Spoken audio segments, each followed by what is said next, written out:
This video is on how to interpret the results of a Monte Carlo simulation in Quantum Excel. It is part of a series of Monte Carlo videos, and the link to those series will be in the description below. Before you're ready to interpret the results, you have to have created a Monte Carlo model and run the Monte Carlo model, so please see the other videos for how to do that. After you've run the simulation, Quantum Excel will create a new tab called Expected Value. In the upper left-hand corner, it says that it's run expected value analysis. The default method for Quantum Excel is a Monte Carlo simulation. There are other forms of expected value analysis that you can put Quantum Excel in. If I zoom in, you can see that the IPO sheet, which is the source sheet that had the model, was in this case sheet 1, and we can see that it's still open. That was the model I created in the other video. It then tells you which engine that you used, and the default engine is the Quantum Excel banning tree engine in rocket mode. Quantum Excel has its own math parser, which means that it does its own math without the Excel engine. The name of the math parser is the Quantum Excel banning tree engine. And so it runs very, very fast. It runs about 300 times faster than Excel. The random number generation method that it's currently using is Mersenne Twister. You can change that in the options, but most people will not. It then tells you that it did 1 million simulations and it took 0.61 seconds. It reminds you of where the current values were of the inputs. In this case, R1 was normally distributed with a mean of 300 and a standard deviation of 2, and R2 was normally distributed with a mean of 100 and a standard deviation of 2.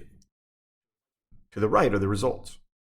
On the right-hand side is a histogram of my output. In this case, my output was impedance, which is denoted by the letter Z.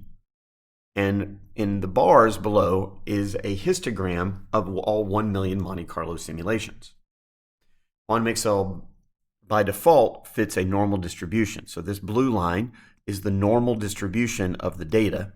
And what it does is it takes the calculated mean and standard deviation, and then it overlays a normal distribution. If the data is normally distributed, it will look like the normal distribution fits well over the top of the bars. If you see the bars sticking above or below the normal curve, it's an indication that your data is not normally distributed. Now, normally we can do an Anderson-Darling and Shapiro-Wilk test, but when you have 1 million simulations, your eye does a great job as determining normality. Below, you can see the simulation values. So the process outputs tells you that you did 1 million simulations. It indicates the current mean of those 1 million simulations. In this case, it was very close to 75. It also says that the standard deviation of those million simulations was 1.13, and the median value was 74.99. Again, it reminds you of the spec limits, and then it gives you two sets of statistics. The first set of statistics is the normal distribution statistics. By normal distribution statistics, Quantum Excel takes this mean and this standard deviation, and it calculates the defects by integrating the area out of the normal curve. So if this is my lower spec limit of 70 and this is my upper spec limit of 80, the mean is currently 74.99, which was the result of the simulation, and the standard deviation was 1.13. Then it calculated the defects per million to be 10.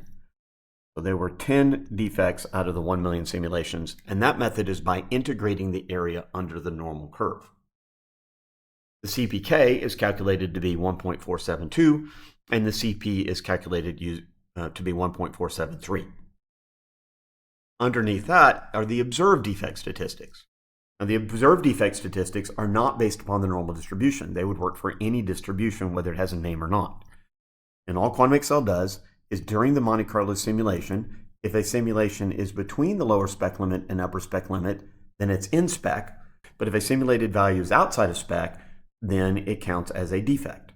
In this case, I did 1 million simulations, and there were 13 of those 1 million simulations that were outside of spec. In this case, the simulation outside of spec was 13 because I did 1 million Monte Carlo simulations, then the observed defects per million is exactly the same number.